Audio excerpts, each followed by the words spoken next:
Mother Nature needs to decide what she's actually doing.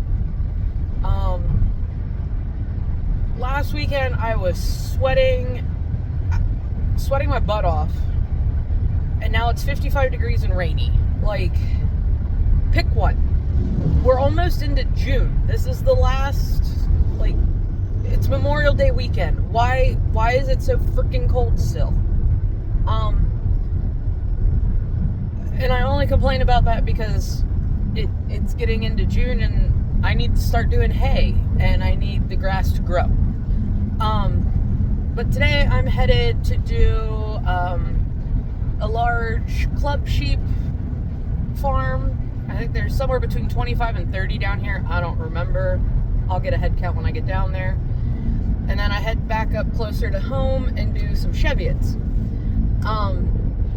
I did make a purchase that I've been eyeballing for a little bit.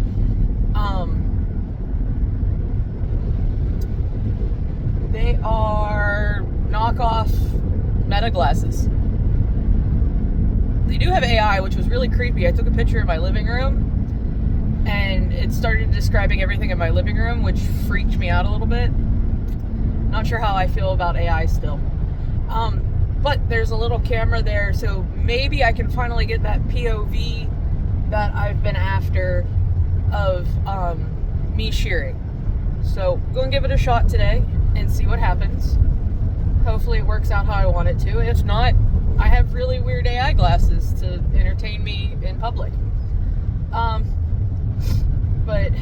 yeah, I've got those. I actually have tomorrow off. I was supposed to do a flock and he didn't get them caught in time, so they're soaking wet, so we rescheduled that. So I don't have anything to do tomorrow, which means my happy butt is going to edit some videos and work on some class stuff that I have coming up. I'm also listening currently to Follow the Flock, how sheep shaped human history, by Sally Coulthard. It's this book right here. I really like it. It's based more in England and Scotland and stuff, but that's where we all came from. So it's been a joy to listen to so far. It's a short audiobook. It's only about 6 hours long. I say short because you guys have to remember I'm in this car for hours at a time. I look like a giant nerd. Like, I'm missing a pocket protector and braces.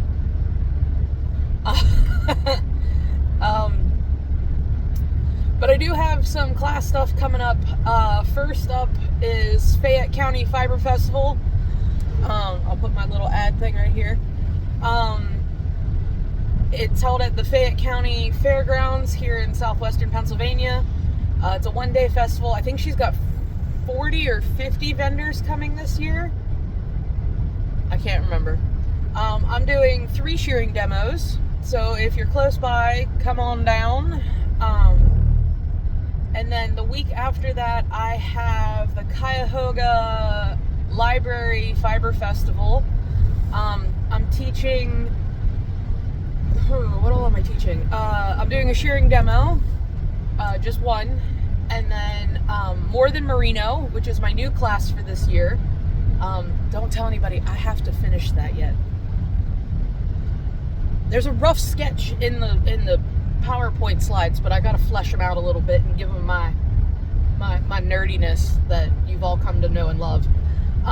And then I also have, what else? There's more Fantastic Fibers, More Than Merino. That one is, it's really starting to get agitating when we're going to these fiber festivals. And again, this is my little soapbox, and every single vendor has the same freaking stuff. Now, I'm not saying that each vendor doesn't have their own little dye stuff, but I literally was after like some BFL, so some Blueface Leicester yarn that was not superwash. All I could find was superwash merino. Everything there was superwash merino. Okay, what is the point of buying fiber if it's still going to be covered in plastic? Wah! Okay, sorry, that's my soapbox. There is a time and a place for superwash. Like, I like using superwash for socks because my feet are gross. Not gonna lie, everybody's feet are gross. They're warm, they're sweaty, ew. So yes, I want those to be able to go through the washer and stuff. But like, if you're going to take the time and spend the money on hand making something, why are you still letting it be covered in plastic? There's only one company in the entire United States that will do superwash, and they only do it for like industrial versions. Like, so for people that are making the clothing, like, so the little guys aren't getting it. So all of this superwash merino that you guys are getting is not from the United States. It might be dyed in the United States by that indie dyer, but it's most likely coming from China or Peru. So it's chlorine washed and then coated in a polymer. I can go on a whole freaking rant about superwash, but I'm not going to do that here. You got to pay for my classes. Kids are expensive, okay? You guys got to help me out.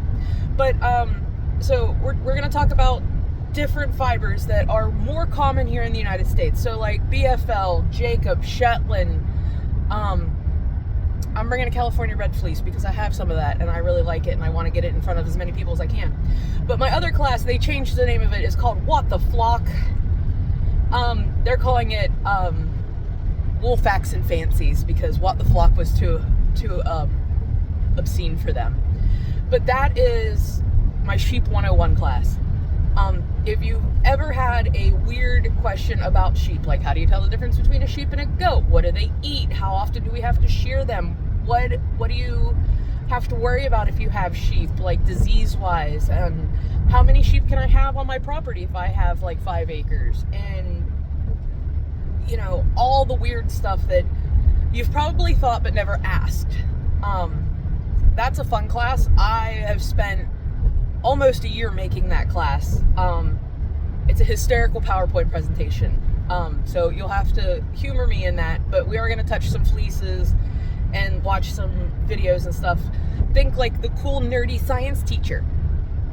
Okay? But those are the 3 classes I'm teaching up at the Cuyahoga. If you go onto my Facebook or Instagram, and I'll also link it down below, if you're close to that Akron, Canton, Cleveland area and you want to come to one of my classes, please come support the library and their Fiber Fest.